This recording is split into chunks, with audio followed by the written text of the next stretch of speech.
Coach, how is Tommy White feeling and, progressing with his injury? I thought each at-bat today got better, and, I thought that was a huge hit. I mean, it was 1-1.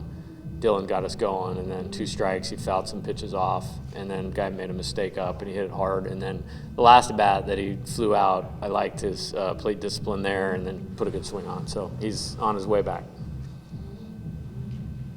Paul, could you just kind of talk about your outing today and the start you had and then settling in after that? Yeah, obviously some adversity early. They're a good team, and they put some, got some barrels early. I didn't help by walking first hitter, second hitter, I remember. But got into that situation and then made some pitches to get out, which I was happy with. But I think, ultimately just, finding my changeup, finding my slider, and having, 4-seam command today. I was really pleased with that. I think the 2nd through 6th innings was, it was pretty much what I could have asked for from an outing, but just got to settle in earlier, I think. And how do you feel like Ty did closing it out after you? He did a great job. Yeah, he's other than that one pitch, but he came in and made his presence known really quickly. And we all know how good he is, but showing people how good he is, which is really cool. So really happy with how he did too.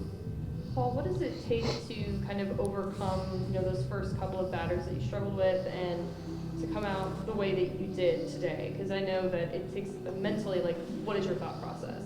Just trusting my stuff, trusting my preparation, knowing that I did enough to go out there, and I've done enough, in the week prior and prior to that to go out there and, earn a good outing, and just trusting that, really, pretty much as simple as it is.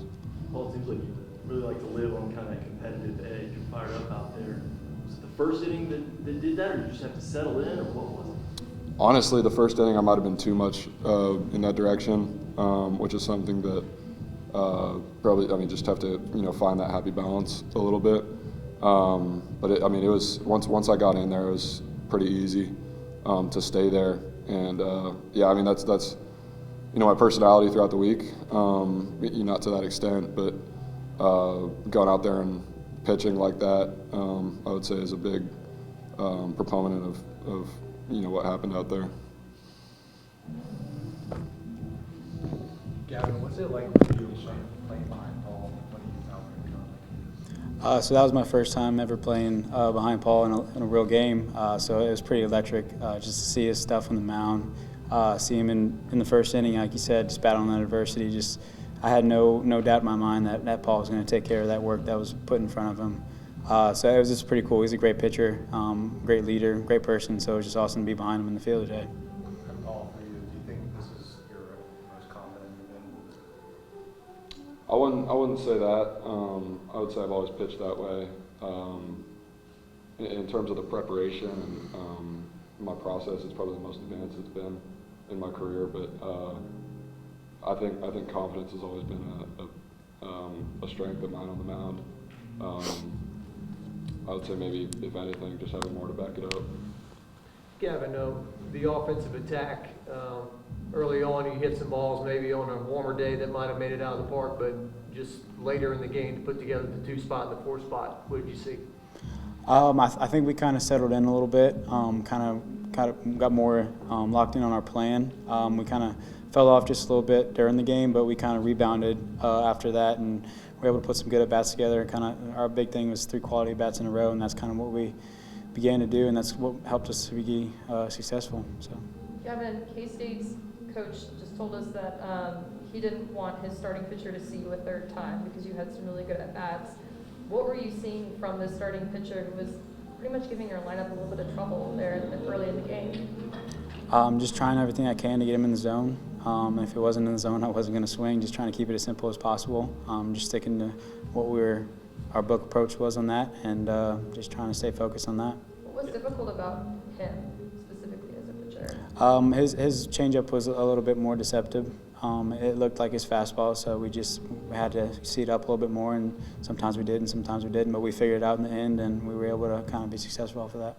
Yeah, but I know like the joke is there. You got your eyes checked and you go 6 for 8, right? But I thought one of the better plays was you in the field going to your left. Do you feel that just in all phases of the game, just the confidence? Definitely a different level of comfortability. I would say the confidence has always been there. Just the ability to be able to trust myself completely now, knowing that my body's fully healthy, and that's all I care about. So. Did you play second base when you first came to LSU? I played for second base, I think 10 games my freshman year. Yes, ma'am. Coach, what were the thinking? You're so talented, you can try different lineups, and just your thoughts on putting Trey out there in left field today and moving some other things around. Yeah, I will say the lineup construction for this game was the most lengthy that I've had, and if you got a copy of my text messages with staff and the amount of time we spent in the conference room last night was significant, and finally landed on it probably at about 11 p.m., to be honest with you.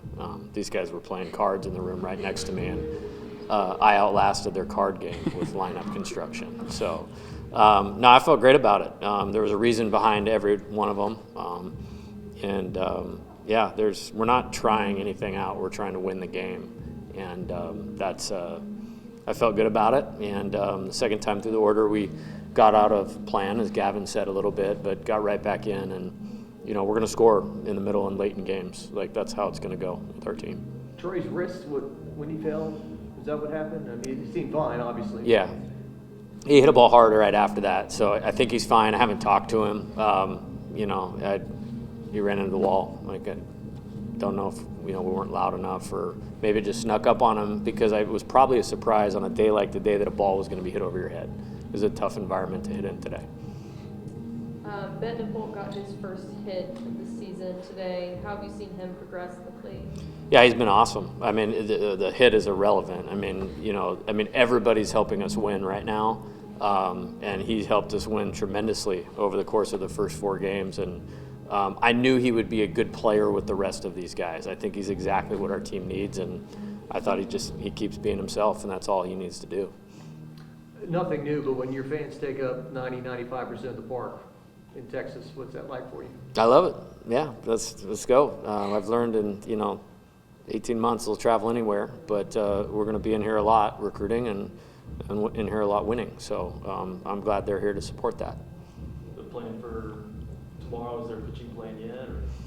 Yeah, there's a pitching plan, but we'll get it out there tomorrow. You expect to go against, obviously, their premier pitcher, and what challenges does he present? Yeah, very talented. I think the benefit that maybe we have is we face this guy, for 7 or 8 appearances, and he's good. It's going to be a good challenge. We're going to have to be on top of what we're doing, have an idea of how we're going to go about doing it, and we'll lay that out for these guys tonight and be ready to go.